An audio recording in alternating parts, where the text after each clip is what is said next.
കർത്താവ് യേശുക്രിസ്തുവിൻ്റെ അതിപരിശുദ്ധ നാമം ഈ സമയം വാഴ്ത്തപ്പെടുമാറാകട്ടെ. എന്നെ ശ്രവിക്കുന്ന എല്ലാ ശ്രോതാക്കളെയും ഒരിക്കൽ കൂടി ക്രിസ്തയേശുവിൻ്റെ നാമത്തിലുള്ള സ്നേഹവന്ദനത്തെ അറിയിക്കുകയാണ്. ഒരിക്കൽ കൂടി നിങ്ങളുടെ മധ്യത്തിൽ ദൈവത്തിൻ്റെ മാറ്റമില്ലാത്ത വചനവുമായി നിൽക്കുവാൻ കർത്താവ് ഒരിക്കൽ കൂടി എന്നെ ഇടവരുത്തിയത് ഓർത്ത് കർത്താവിനെ സ്തുതിക്കുന്നു.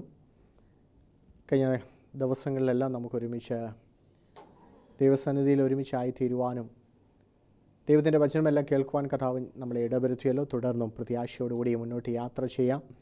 ദൈവത്തെ മാറ്റാതെ കർത്താവിനെ വിട്ടുപിരിയാതെ കർത്താവിൻ്റെ സ്നേഹത്തെ അനുഭവിക്കുവാൻ കർത്താവ് നമ്മളെല്ലാവരെയും ഇടവരുത്തുമാറാകട്ടെ. ഇന്നത്തെ ചെറിയ ചിന്തയുടെ ആധാരമായി യോഹന്നാൻ സുവിശേഷം 2-ാം അധ്യായം അതിൻ്റെ 1 മുതൽ 11 വരെയുള്ള വാക്യങ്ങളിലേക്ക് നമ്മുടെ ശ്രദ്ധയെ തിരിക്കുകയാണ്.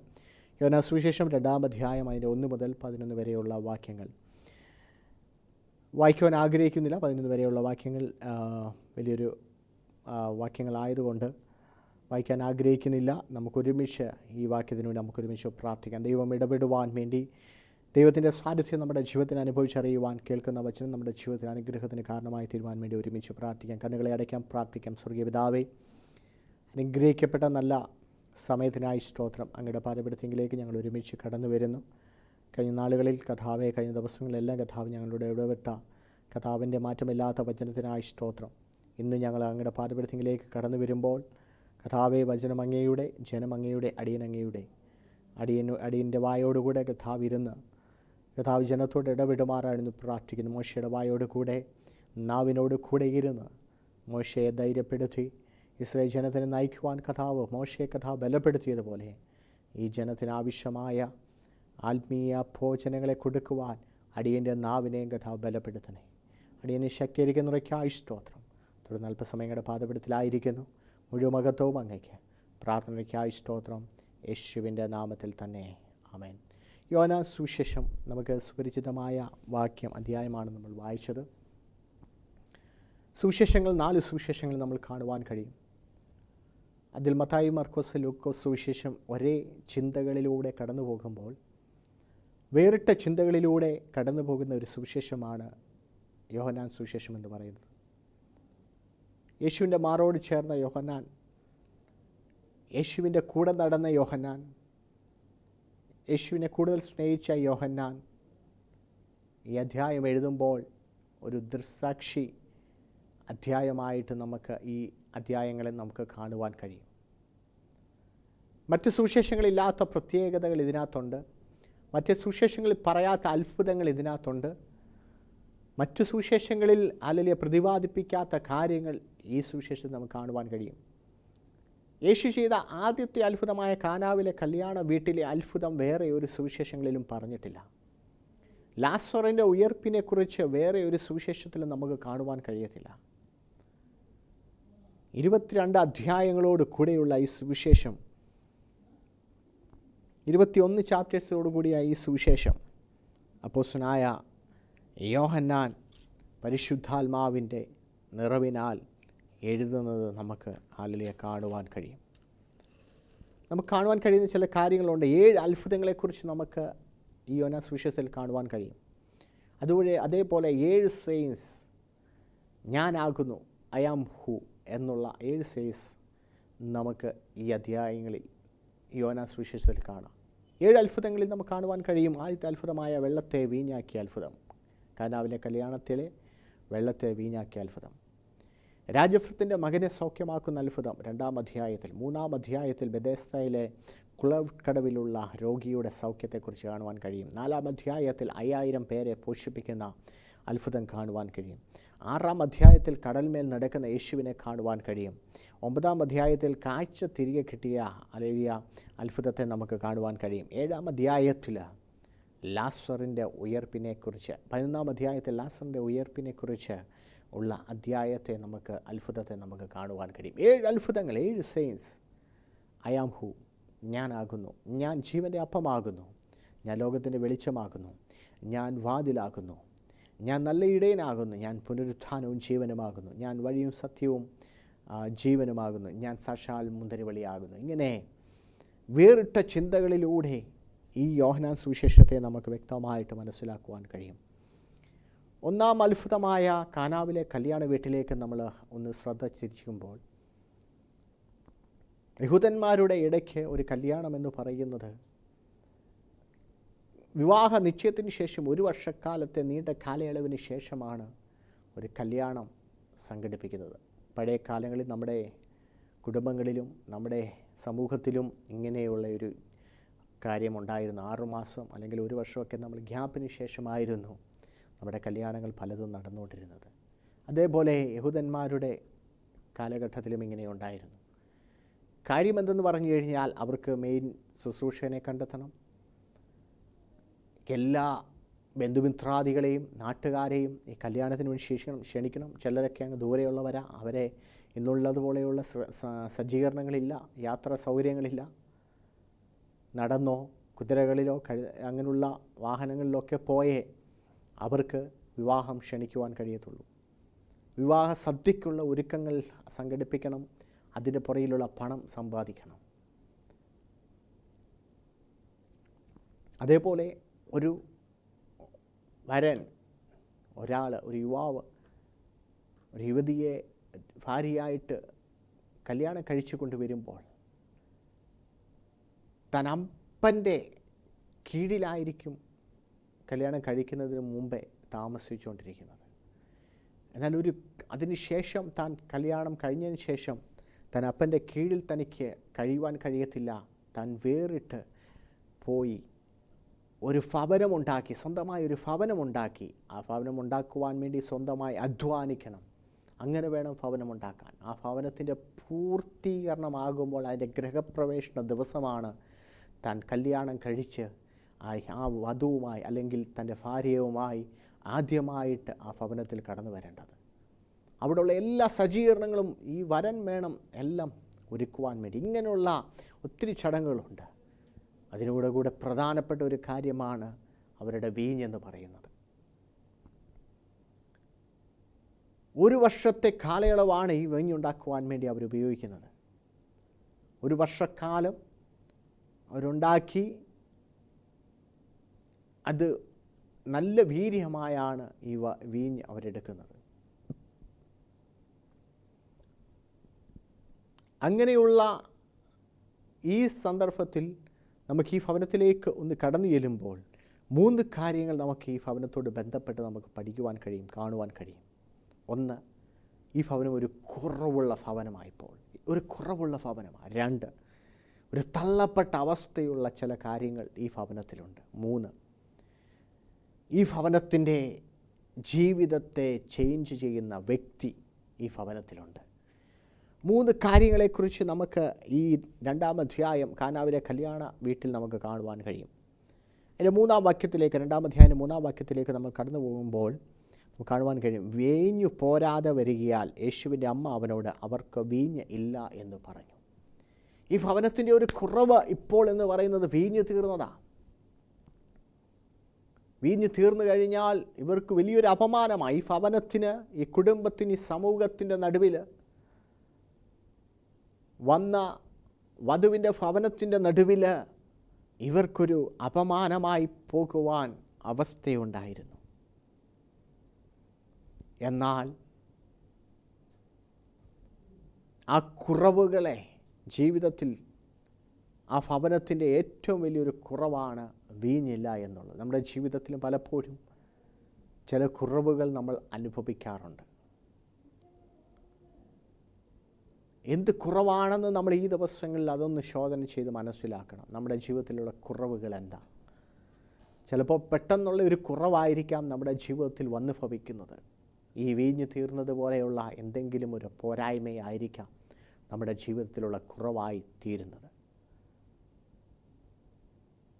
എന്നാൽ അതിൻ്റെ നടുവിൽ ഒരു ഭക്തൻ ഭയപ്പെടേണ്ട കാര്യമില്ല, പ്രയാസപ്പെടേണ്ട കാര്യമില്ല. ആ കുറവുകളെ പരിഹരിക്കുവാൻ യേശു നമ്മുടെ കൂടെയുണ്ട്. ഈ ഭവനത്തിൻ്റെ പ്രത്യേകത അതാണ്. യേശു ആ ഭവനത്തിലുണ്ട്. അവരെല്ലാ അതിഥികളെയും അവരുടെ ബന്ധുമിത്രാദികളെയും ചാർച്ചക്കാരെയും സഹോദരങ്ങളെ സകലരെയും വിളിച്ചപ്പോൾ അവർ ചെയ്ത ഒറ്റ ഒരു നല്ല കാര്യമാണ് യേശുവിനെയും ശിഷ്യന്മാരെയും ആ ഭവനത്തിലേക്ക് ക്ഷണിക്കുവാനിട. യേശു ഇതിനു മുമ്പ് ഒന്നും അത്ഭുതങ്ങൾ ചെയ്തിട്ടില്ല. എന്നാൽ ആദ്യത്തെ അത്ഭുതം നീ അത്ഭുതമായി തീരുവാൻ കഴിയും. എന്നെ കേൾക്കുന്ന ശ്രോതാവേ,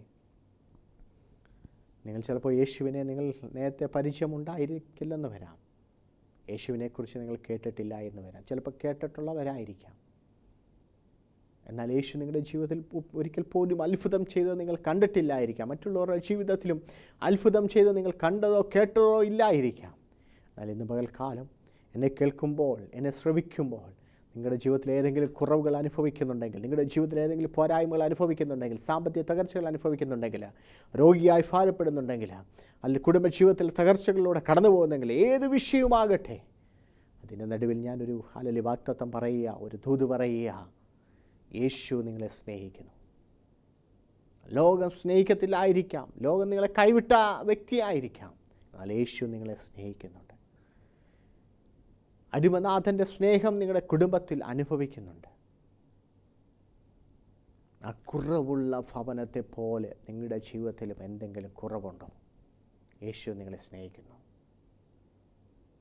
യേശുവിൻ്റെ സ്നേഹം എന്ന് പറയുന്നത് ലോകം തരുന്നത് പോലെയുള്ള സ്നേഹമല്ല, ലോകം വാഗ്ദത്തം ചെയ്യുന്നത് പോലെ സ്നേഹമല്ല യേശു കൊടുക്കുന്നത്. യേശു സ്നേഹിച്ചു കഴിഞ്ഞാൽ ദ അൺകണ്ടീഷണൽ ലവ്, ഒരിക്കലും തീരാത്ത, ഒരിക്കലും വറ്റിപ്പോകാത്ത, ഒരിക്കലും ഹല്ലേലൂയ കണ്ടീഷനുകളില്ലാതെയായിരിക്കാം യേശു നിങ്ങളെ സ്നേഹിക്കുന്നത്. ഇവിടെയും യേശുവിനൊന്നും കിട്ടത്തില്ല ഇവർക്ക് അത്ഭുതം ചെയ്തു കൊടുക്കുമ്പോൾ. ഈ ഭവനത്തെയും യേശു സ്നേഹിച്ചു വന്നതാ. യേശുവിനൊന്നും കിട്ടത്തില്ല. എന്നാൽ ഈ ഭവനത്തിൻ്റെ അവസ്ഥയറിഞ്ഞ് സ്നേഹിക്കുന്ന അരുമനാഥൻ ഈ ഭവനത്തിന് വേണ്ടി പ്രവർത്തിച്ചതുപോലെ ലോകത്തിലെ വ്യക്തികൾ ഓരോരുത്തരും പല കണ്ടീഷനും വെച്ച് നമ്മളെ സ്നേഹിക്കുമ്പോൾ, ഭാര്യയാകട്ടെ ഭർത്താവാകട്ടെ, പല കണ്ടീഷൻ അവർ തിരിച്ച് സ്നേഹിക്കുമെന്ന് പറഞ്ഞായിരിക്കാം അവർ ഓരോരുത്തരും സ്നേഹിക്കുന്നത്. മക്കളെ നമ്മൾ സ്നേഹിക്കുന്നത് എന്തുകൊണ്ടാണ്? അവർ നമ്മളെ പരിപാലിക്കുമെന്ന് പറഞ്ഞുകൊണ്ടാണ് നമ്മൾ അവരെ സ്നേഹിക്കുന്നത്. സഹോദരങ്ങൾ തമ്മിലുള്ള സ്നേഹം എന്തുകൊണ്ടാണ്? അതിന് അന്യന് കൈത്താകുമെന്ന് പറഞ്ഞുകൊണ്ടായിരിക്കാം അവർ തമ്മിൽ സ്നേഹിക്കുന്നത്. കൂട്ടുകാർ തമ്മിലുള്ള സ്നേഹം എന്തുകൊണ്ടാണ്? ചാര ഉണ്ടെന്ന് പറഞ്ഞുള്ള സ്നേഹമായിരിക്കാം അവർ തമ്മിലുള്ളത്. അങ്ങനെ വിവിധ തലങ്ങളിലുള്ള സ്നേഹം നമ്മൾ കണ്ടെന്ന് വരാം. ഇതെല്ലാം ഊർന്നു പോകും. ഇതൊന്നും അൺകണ്ടീഷണൽ ലവ് അല്ല, ഇതെല്ലാം കണ്ടീഷൻ വെച്ചുള്ള ലവുകളാണ്, സ്നേഹമാണ്. എന്നാൽ ഒരാൾ മാത്രമേ പറഞ്ഞുള്ളൂ, എനിക്ക് കണ്ടീഷനുകളില്ല. നീ എന്നെ സ്നേഹിച്ചില്ലെങ്കിലും, നീ എന്നെ ഹല്ലേലൂയ സ്നേഹിച്ചില്ലെങ്കിലും ഞാൻ നിന്നെ സ്നേഹിക്കുന്നു പറഞ്ഞത് യേശു മാത്രമാണ്. അതിനുവേണ്ടി ആ കാൽവരി ക്രൂശിൽ നമുക്ക് വേണ്ടി ആ പിതാവ്, ആ കർത്താവ് നമുക്ക് വേണ്ടി താൻ യാഗമായി തീർന്നത് കണ്ടീഷനുകളില്ലാത്ത സ്നേഹം മൂലമാണ്. യോഹന്നാൻ സുവിശേഷം 3:16 നമുക്ക് വായിക്കുമ്പോൾ നമുക്ക് കാണുവാൻ കഴിയും, തൻ്റെ ഏകജാതനായ പുത്രൻ വിശ്വസിക്കുന്ന ഏവനും നശിച്ചു പോകാതെ നിത്യജീവൻ പ്രാപിക്കേണ്ടതിന് ദൈവം അവനെ നൽകുവാൻ തക്കവണ്ണം ലോകത്തെ സ്നേഹിച്ചു. അത് തിരിച്ചു കിട്ടുമെന്നുള്ള ഹല്ലേലൂയ ഉറപ്പുള്ളത് കൊണ്ടല്ല ദൈവം ലോകത്തെ സ്നേഹിച്ചു തൻ്റെ പുത്രനെ കൊടുത്തത്. കിട്ടത്തില്ലെന്നറിയാം, എന്നാലും പറയുക അവൻ രക്ഷപ്പെടണം, അവൻ പാപത്തിലേക്ക് പോകരുത്, അവൻ നരകത്തിന് യോഗ്യനാകലെന്ന് ദൈവത്തിന് ആഗ്രഹമുണ്ട്. ദൈവം അതുകൊണ്ട് എന്നെയും നിങ്ങളെയും സ്നേഹിക്കുന്നു. നീ പാപിയായുള്ള വ്യക്തിയായിരിക്കാം, എന്നെ കേൾക്കുമ്പോൾ നീ പാപത്തിൻ്റെ അടിമത്തത്തിലായിരിക്കാം. നീ ആ പാപത്തിൽ നിന്ന് വരാത്തക്കവണ്ണം ഹല്ലേലൂയ മുഴുപാപത്തിലായി ഇനി എങ്ങനെ രക്ഷപ്പെടുമെന്ന് ചിന്തിച്ചുകൊണ്ടിരിക്കുന്ന വ്യക്തിയായിരിക്കാം. യേശു നിന്നെ സ്നേഹിക്കുന്നു. ലോകം നിന്നെ കൈവിട്ടിട്ടുണ്ടായിരിക്കാം, യേശു നിന്നെ സ്നേഹിക്കുന്നു. രോഗത്തിൻ്റെ മധ്യത്തിലായിരിക്കാം, യേശു നിന്നെ സ്നേഹിക്കുന്നു. മദ്യപാനത്തിനടിമയായിരിക്കാം, അതിൽ നിന്ന് മാറുവാൻ കഴിയത്തില്ലായിരിക്കാം, യേശു നിന്നെ സ്നേഹിക്കുന്നു. സ്നേഹിത, കടക്കാരൻ നിന്നെ ബുദ്ധിമുട്ടിക്കുന്നുണ്ടായിരിക്കാം, യേശു നിന്നെ സ്നേഹിക്കുന്നു. നീ ഒരു നിമിഷം യേശുവിനെ ഒന്ന് നോക്കാമോ? ലോകത്തിലേക്ക് നോക്കല്ല, ലോകത്തിലെ വ്യക്തികളിലേക്ക് നിങ്ങൾ നോക്കുവാനിടവരില്ല. അവർ നിങ്ങളെ കൈമലർത്തുവാനിടവരും. നിങ്ങളുടെ പ്രതികൂലത്തിൻ്റെ കാലഘട്ടത്തിൽ, പ്രതിസന്ധിയുടെ അല്ലെങ്കിൽ പ്രയാസഘട്ടങ്ങളുടെ അല്ലെങ്കിൽ സമയങ്ങളിൽ നിങ്ങൾക്ക് ബൈ ബൈ തറഞ്ഞു മാറിപ്പോയെന്ന് വരാം. എന്നാൽ യേശു നിങ്ങളെ സ്നേഹിക്കുന്നു. ഒരിക്കൽ കൂടി ഞാൻ പറയുന്നു, യേശു നിങ്ങളെ സ്നേഹിക്കുന്നു. കുറവുകൾ ഉണ്ടെങ്കിലും യേശു സ്നേഹിക്കുന്ന യേശു ആ കുറവുകളെ മാറ്റുവാൻ ശക്തനായ ദൈവമാണ്. രണ്ടാമതായി ഹല്ലേലൂയ തള്ളപ്പെട്ട അവസ്ഥ. ഈ ഭവനത്തിൻ്റെ അവസ്ഥയാണ് രണ്ടാമതായി തള്ളപ്പെട്ട അവസ്ഥ. 6-ാം വാക്യം നമുക്ക് കാണുവാൻ കഴിയും. അവിടെ യഹൂദന്മാരുടെ ശുദ്ധീകരണ നിയമം അനുസരിച്ച് 2-3 പറ വീതം കൊള്ളുന്ന 6 കൽപ്പത്രമുണ്ടായിരുന്നു. ഈ ഭവനത്തിൻ്റെ പുറകുവശത്ത് തള്ളപ്പെട്ട അവസ്ഥയിൽ കിടക്കുന്ന 6 കൽപാത്രങ്ങൾ, ആർക്കും യൂസ് ഇല്ലാതെ വണ്ണം കിടക്കുന്ന, ശുദ്ധീകരണത്തിന് വേണ്ടി ഉപയോഗിക്കുന്ന, കാല് കഴുവാൻ വേണ്ടി ഉപയോഗിക്കുന്ന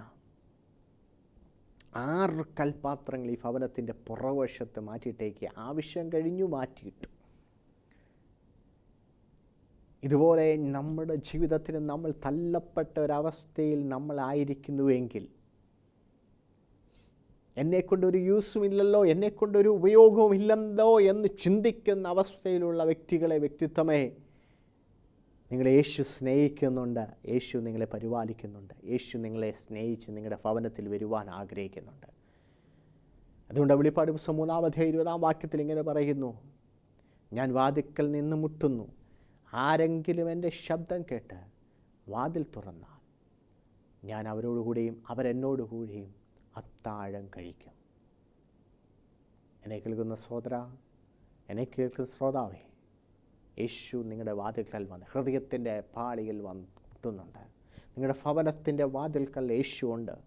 നിങ്ങളോട് പറയുക, സ്നേഹിത, ഈ വാതിലൊന്ന് തുറന്നു കഴിഞ്ഞാൽ ഞാൻ നിൻ്റെ ഭവനത്തിൽ നിന്നോടുകൂടെ അത്താഴം കഴിക്കുവാൻ ആഗ്രഹിക്കുന്നു. സക്കായിയുടെ കഥ നമ്മൾക്കറിയാം. സക്കായിയുടെ ജീവിതത്തിൽ യേശുവിനെ കാണുവാനൊന്ന് കൊതിച്ചതേ ഉള്ളൂ. അത്തിമരത്തിൽ കയറി അത്തിയുടെ ചുവട്ടിലെത്തിയപ്പോൾ യേശു പറഞ്ഞു, സക്കായിയെ, നീ വേഗം ഇറങ്ങി വാ, ഇന്ന് ഞാൻ നിന്നോടുകൂടെ അത്താഴം കഴിക്കുവാൻ ആഗ്രഹിക്കുന്നു, നിൻ്റെ ഭവനത്തിൽ താമസിക്കുവാൻ ആഗ്രഹിക്കുന്നു. യേശുവിൻ്റെ ആഗ്രഹം അതാ. എൻ്റെയും നിങ്ങളുടെയും ഭവനത്തിൽ വരണം, നിങ്ങളുടെ ഭവനത്തെ അനുഗ്രഹിക്കണം, നിങ്ങളുടെ ഭവനത്തിൻ്റെ കുറവുകളെ മാറ്റണം. അതാണ് യേശുവിൻ്റെ ആഗ്രഹം.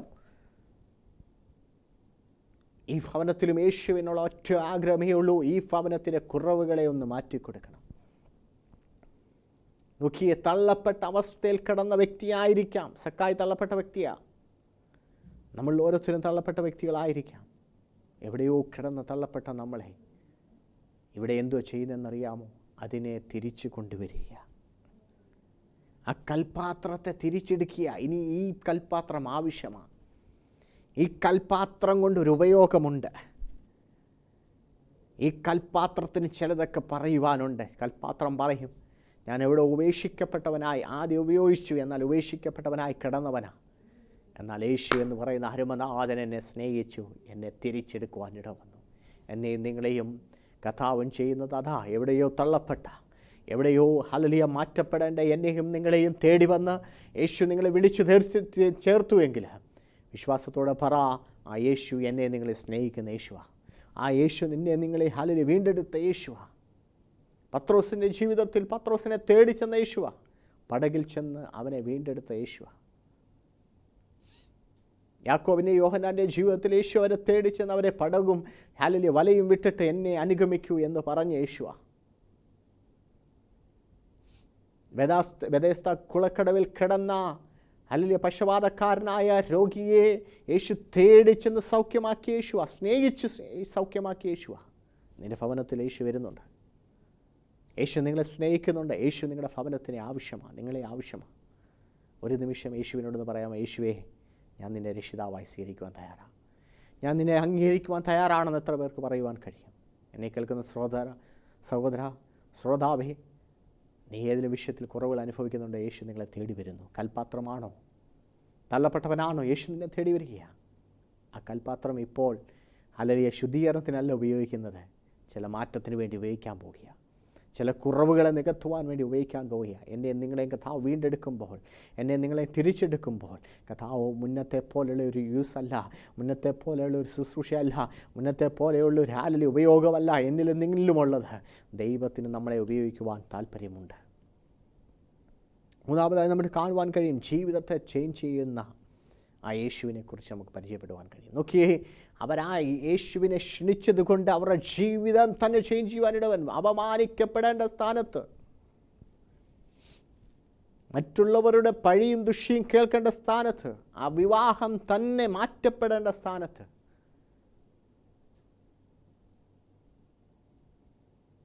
യേശുവിനെ അവർ ക്ഷണിച്ചതുകൊണ്ട്, യേശുവിനെ അവർ അംഗീകരിച്ചതുകൊണ്ട്, യേശുവിനെ അവർ ഹൃദയത്തിലേക്ക് അവർ കൊണ്ടുവന്നതുകൊണ്ട്, ആ ഭവനത്തിലേക്ക് കൊണ്ടുവന്നതുകൊണ്ട് അവർ ഭവനത്തിലെ അവസ്ഥകളെ ദൈവം മാറ്റുവാനിടവന്നു. ജീവിതത്തിൻ്റെ അവസ്ഥകളെ ചേഞ്ച് ചെയ്യുവാനിടവന്നു. ഇവിടെ നോക്കിയാൽ നമുക്കൊരു ചേഞ്ച് കാണുവാൻ കഴിയും. ഇവിടെ ഇങ്ങനെയാണ് പറയുന്നത്, യേശു അവരുടെ കൽപാത്രങ്ങളിൽ വെള്ളം നിറയ്ക്കുവാൻ പറഞ്ഞു. ഹല്ലേലൂയ. ആ കിണറ്റിലുള്ള വെള്ളം അവിടെ ഉള്ള ഹല്ലേലൂയ ജോലിക്കാർ ഓരോരുത്തരും 6 കൽപാത്രങ്ങളിൽ വെള്ളം നിറച്ചു. കോരി വയ്ക്കുക. അവർക്കൊന്നും അറിയത്തില്ല. അവരോട് പറഞ്ഞു കോരി വെക്കാൻ പറഞ്ഞു. പൊട്ടരെ പോലെ അനുസരിക്കുക. നമ്മുടെ ജീവിതത്തിലും നമ്മൾ യേശു എന്തുവാണോ നമ്മളോട് പറയുന്നത് അനുസരിക്കുവാൻ തയ്യാറാണെങ്കിൽ ചില ചേഞ്ചുകൾ ജീവിതത്തിൻ്റെ മണ്ഡലങ്ങളിൽ ദൈവം വരുത്താൻ പോകുക. യേശു പറയുന്ന അനുസരിക്കുവാൻ തയ്യാറാകണം. യേശു പോകാൻ പറഞ്ഞാൽ പോകണം. യേശു ചെയ്യാൻ പറഞ്ഞാൽ ചെയ്യണം. യേശു പ്രവർത്തിക്കും ആ വിഷയത്തിന്മേൽ. പകൽക്കാലം ചില വിഷയത്തിന്മേൽ ദൈവം പറഞ്ഞിട്ടുണ്ട്, നിന്നോട് പോകുവാൻ, നീ പോ. യേശു അത്ഭുതം പ്രവർത്തിപ്പിക്കാൻ പോവുക. കുടുംബത്തിൻ്റെ വിഷയത്തിന്മേൽ ദൈവം അത്ഭുതം പ്രവർത്തിക്കാൻ പോകുക. രോഗത്തിന്മേൽ യേശു അത്ഭുതം പ്രവർത്തിക്കാൻ പോവുക. ലോകത്തിലെ വൈദ്യന്മാരാൽ കൈവിട്ട വിഷയമായിരിക്കാൻ യേശു അത്ഭുതം പ്രവർത്തിക്കാൻ പോകുക. ചില മുറിവുകളൊക്കെ ഉണക്കുവാൻ പോകുക. ചില കുടുംബത്തിൻ്റെ ചില സാമ്പത്തിക ഞെരുക്കങ്ങളുടെ മേൽ ദൈവം പ്രവർത്തിക്കാൻ പോകുക, അത്ഭുതം പ്രവർത്തിക്കാൻ പോകുക. നോക്കിയേ, ആ വെള്ളം ഇപ്പോൾ പച്ചവെള്ളമായിട്ടായിരിക്കുന്നത്. ഒരു കളറുമില്ല, ഒരു ചേഞ്ചുമില്ല, ഒരു രുചിയില്ല, ഒരു മണമില്ല, ഒന്നുമില്ല. എന്നാൽ ദൈവത്തിൻ്റെ കരങ്ങളിലേക്ക് അതിനെ ഏൽപ്പിച്ചപ്പോൾ ദൈവം അതിനെ മാറ്റുവാൻ തുടങ്ങി. പകൽക്കാലം ഞാനും നിങ്ങളും യേശുവിങ്കിലേക്കൊന്ന് താണിരുന്ന് കൊടുക്കുമ്പോൾ യേശു നമ്മളിൽ ചില ചേഞ്ചുകൾ തരുവാൻ പോകുക. മുന്നവേ നമ്മൾ രുചിയില്ലാത്തവരായിരുന്നു. മുന്നവേ നമ്മൾ ചേഞ്ചുകളില്ലാത്തവരായിരുന്നു. മുന്നവേ നമ്മൾക്ക് ഹല്ലേലൂയ മഹിമ പറയുവാനൊന്നുമില്ലായിരുന്നു, മണമില്ലായിരുന്നു, രുചിയില്ലായിരുന്നു, കളറില്ലായിരുന്നു. എന്നാൽ ദൈവം നാലൊരു കരങ്ങളിലേക്ക് താണിരിക്കുവാൻ തയ്യാറായപ്പോൾ ദൈവം ചില ചേഞ്ചുകൾ എൻ്റെയും നിങ്ങളുടെയും കുടുംബത്തിൽ, എൻ്റെയും നിങ്ങളുടെയും ഹല്ലേലൂയ ജീവിത മണ്ഡലങ്ങളിൽ ചെയ്യുവാൻ തുടങ്ങി. ഇതാണ് നമ്മളെ സ്നേഹിക്കുന്ന യേശു എന്ന് പറയുന്നത്. ആ യേശുവിനെക്കുറിച്ച് ഇന്ന് പകൽക്കാലം ഞാൻ നിങ്ങളോട് സംസാരിക്കുന്നത്. ആ യേശു നിങ്ങളെ സ്നേഹിക്കുന്നുണ്ട്. യേശു നിങ്ങളുടെ കുടുംബത്തെ സ്നേഹിക്കുന്നുണ്ട്. നിങ്ങളെ ഓരോരുത്തരെയും യേശു സ്നേഹിക്കുന്നുണ്ട്. എത്ര പേർക്ക് വിശ്വസിക്കാൻ കഴിയും? നിങ്ങളെ ഹല്ലേലൂയ നിങ്ങളൊന്ന് യേശുവിനോട് പറയാമോ, യേശു എന്നെ സ്നേഹിക്കാമോ? യേശു നിങ്ങളെ സ്നേഹിക്കാൻ തുടങ്ങി. എന്തുകൊട്ട്? ഈ വചനം കേൾക്കുമ്പോൾ തന്നെ യേശു നിങ്ങളെ സ്നേഹിച്ചു തുടങ്ങി. സഹോദര, ആരും നശിച്ചു പോകുന്നത് ദൈവത്തിന് ഇഷ്ടമല്ല. ലോകത്തിൽ ഒരു വ്യക്തിയും നശിപ്പൊന്നും ഇഷ്ടമല്ല. എന്നാൽ യേശുവിനെ ഒന്ന് അറിയുവാൻ നീ തയ്യാറാകണം. യേശുവിൻ്റെ ശബ്ദം കേൾക്കുവാൻ നീ തയ്യാറാണ്. യേശുവിനെ ഒന്ന് അംഗീകരിക്കുവാൻ തയ്യാറാണ്. അങ്ങനെയാണെങ്കിൽ യേശു നിങ്ങളെ സ്നേഹിക്കുന്നു. യേശു നിങ്ങളെ കൈവിടത്തില്ല. ലോകം കൈവിടും, യേശു കൈവിടത്തില്ല. തള്ളപ്പെട്ട നിന്നെ യേശു തിരിച്ചെടുക്കും. ലോകം തിരിച്ചെടുക്കത്തില്ല. ഒരു സ്ഥാപനത്തിൽ നിന്ന് നിങ്ങളെ തള്ളിക്കഴിഞ്ഞാൽ പിന്നെ അവർ നിങ്ങളെ തിരിച്ചെടുക്കത്തില്ല. എന്നാൽ നിങ്ങൾ തള്ളപ്പെട്ടവരാണെങ്കിൽ യേശു നിങ്ങളെ തിരിച്ചെടുക്കുവാൻ തയ്യാറാണ്. ഏതെങ്കിലും പാപം ചെയ്ത് നിങ്ങൾ തള്ളപ്പെട്ട് മാറിയിരിക്കുകയാണെങ്കിൽ യേശു നിങ്ങളോട് പറയും, തിരിച്ചു വാ, നിങ്ങളെ സ്വീകരിക്കുവാൻ തയ്യാറാണ്. അതുകൊണ്ടാണ് പറഞ്ഞത്, വാതിക്കൽ തിന്ന് ഞാൻ കുട്ടുകയാണ്.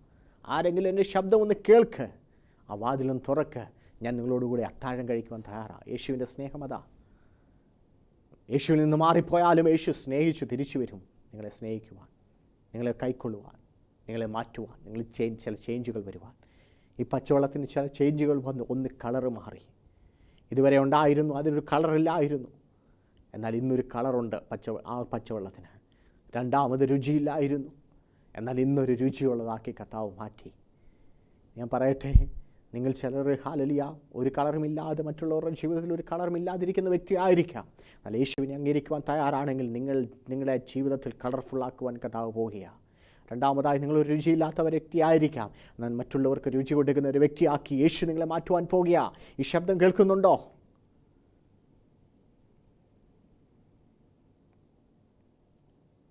നിങ്ങൾക്കൊരു മണമില്ലായിരിക്കാം, എന്നാൽ നിങ്ങളെ സൗരഭ്യ വ്യാസനയുള്ളൊരു മണമാക്കി യേശു നിങ്ങളെ മാറ്റാൻ പോകുക. നിങ്ങൾ വിശ്വാസമുണ്ടോ? മറ്റുള്ളവരെ നിങ്ങൾ അല്ലെങ്കിൽ രോഗികളുടെ മേൽ നിങ്ങൾ കൈവെക്കുമ്പോൾ കർത്താവ് നിങ്ങൾക്ക് വിടുതലുകൾ കൊടുക്കാൻ പോകുക.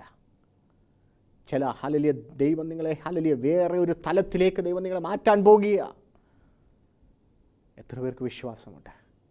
ചില ചേഞ്ചുകൾ യേശു നിങ്ങളുടെ കുടുംബത്തിൽ വരുത്താൻ പോകുക, തലമുറയിൽ വരുത്താൻ പോകുക, നിങ്ങളുടെ കുടുംബ ജീവിതത്തിൽ വരുത്താൻ പോകുക. ചില ചേഞ്ചുകൾ വരുത്താൻ പോകുക. നിങ്ങളുടെ ഇത്രയും നാളും പ്രതീക്ഷിക്കാത്തിട്ടും ഒരു ചേഞ്ച് എൻ്റെ ജീവിതത്തിലില്ലല്ലോ, എനിക്കൊരു രുചിയില്ലല്ലോ, എനിക്കൊരു മണമില്ലല്ലോ, മറ്റുള്ളവരെന്നെ കളിയാക്കുന്നല്ലോ എന്ന് പറയുന്ന വ്യക്തിത്വമാണെങ്കിൽ യേശു നിങ്ങളെ ചേഞ്ച് ആക്കാൻ ആഗ്രഹിക്കുന്നു. സഹോദര സഹോദരി, കാനാവിലെ കല്യാണ വീട്ടിൽ അതാ നടന്നത്. നാണം കേടാകേണ്ട സ്ഥലത്ത്, അപമാനിതരാകേണ്ട സ്ഥാനത്ത്, ലോകത്തിന് മുന്നിൽ നിങ്ങളും അപമാനിതരാകേണ്ടിയാ, നാണക്കേടേണ്ടിയാ. എന്നാൽ ദൈവം നിങ്ങളെ ചേഞ്ച് ആക്കാൻ പോകും. ഒരു നിമിഷം ഒന്ന് ചിന്തിച്ചേ, യേശുവിൻ്റെ സാന്നിധ്യം ഒന്ന് ചിന്തിക്കേ. കാനാവിൻ കല്യാണ വീട്ടിൽ യേശു നിങ്ങൾക്ക് വേണ്ടി വീട്ടിൽ ചെയ്തതുപോലെ യേശു നിങ്ങൾക്ക് വേണ്ടി ചെയ്യാൻ പോകുക. ഈ വചനത്തിന് മുന്നിൽ നമ്മളെ തന്നെ ഒന്ന് സമ്പൂർണ്ണമായി സമർപ്പിക്കുക. പറ, യേശുവേ, എൻ്റെ ഭവനത്തിലും നിന്നെ ആവശ്യമാണ്, എൻ്റെ കുടുംബത്തിൽ നിന്നെ ആവശ്യമാണ്, എൻ്റെ വ്യക്തിപരമായ ജീവിതത്തിൽ നിന്നെ ആവശ്യമാണെന്ന് പറയുവാൻ കഴിയും. യേശുവേ, എൻ്റെ ഹൃദയത്തിലേക്ക് ഒന്ന് വാ. I welcome hallelujah holy spirit. യേശുവേ, എൻ്റെ ഹൃദയത്തിലേക്കൊന്ന് വരാമോ? ഹോളി സ്പിരിറ്റ്, പരിശുദ്ധാത്മാവ് എൻ്റെ ഹൃദയത്തിലേക്കൊന്ന് വരാമോ എന്ന് പറയാമോ? കണ്ണുകളെ അടച്ച് ഞാൻ നിങ്ങൾക്ക് വേണ്ടി പ്രാർത്ഥിക്കാൻ പോകുക. നിരാശയോടെ ആയിരിക്കുന്ന വ്യക്തിയായിരിക്കാം, യേശുവിനെ ഇതുവരെ അറിഞ്ഞിട്ടില്ലാത്ത വ്യക്തിയായിരിക്കാം, എന്നാൽ ഇന്ന് സ്വീകരിക്കും. ഞാൻ നിങ്ങൾക്ക് വേണ്ടി പ്രാർത്ഥിക്കാം. നിങ്ങളെ ചേഞ്ചുകൾ കർത്താവ് വരുത്താൻ പോകുക. രോഗികളായി ഭാരപ്പെടുന്ന വ്യക്തിയായിരിക്കാം, യേശു നിങ്ങൾ ചേഞ്ച് വരുത്താൻ പോകുക. സാമ്പത്തിക അനുഭവിക്കുന്ന യേശു നിങ്ങളുടെ ജീവിതത്തിൽ ചേഞ്ച് വരുത്താൻ പോകുക. കുടുംബജീവൻ തകർച്ചയിലായിരിക്കുന്ന വ്യക്തിയായിരിക്കാം, യേശു നിങ്ങൾ ചേഞ്ച് വരുത്താൻ പോകുക. തലമുറയ്ക്ക് വേണ്ടി പ്രാർത്ഥിക്കുന്ന വ്യക്തിയായിരിക്കും, യേശു നിങ്ങളുടെ തലമുറയുടെ ജീവിതത്തിൽ ചേഞ്ച് വരുത്താൻ പോകുക. യേശുവിൻ്റെ നാമത്തിൽ സ്വർഗീയ പിതാവേ, നിങ്ങളങ്ങയുടെ പാദപീഠത്തെങ്കിലേക്ക് ഒരിക്കൽ കൂടെ കടന്നു വരുന്നു. ഇതെന്ന അനുഗ്രഹിക്കപ്പെട്ട നല്ല ദൂതനായ സ്തോത്രം. ഈ ജനത്തെ അങ്ങയുടെ കരങ്ങളിൽ ഏൽപ്പിച്ചു പ്രാർത്ഥിക്കുക. കർത്താവേ, കാനാവിലെ കല്യാണ വീട്ടിൽ ക്ഷണിക്കപ്പെട്ടവനായി വന്ന് ഒരു റോളുമില്ലായിരുന്നിട്ടും ആ ഭവനത്തിൻ്റെ ചേഞ്ച് വരുത്തി ആ ഭവനത്തിന് അനുഗ്രഹമാക്കി തീർത്ത അങ്ങയുടെ കൃപയ്ക്കായി സ്തോത്രം.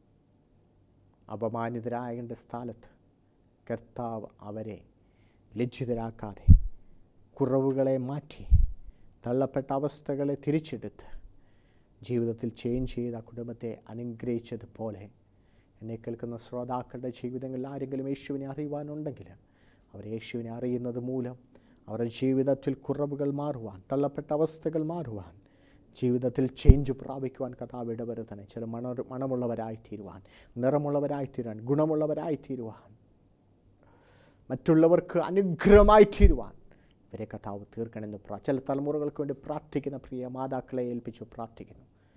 ദൈവമേ, അവരുടെ തലമുറയുടെ അവസ്ഥകളെ കർത്താവ് അറിഞ്ഞ് അവർക്ക് ചേഞ്ച് കൊടുക്കുമാറാണെന്ന് പ്രാർത്ഥിക്കുക. വലിയൊരു ചേഞ്ച് ദൈവത്തിൻ്റെ നടുവിൽ നടക്കട്ടെ. യേശുവിൻ്റെ നാമത്തിൽ രോഗികൾ സൗഖ്യമാകട്ടെ എന്ന് പ്രാർത്ഥിക്കുന്നു. ദൈവം അങ്ങനെ ചെയ്യണം.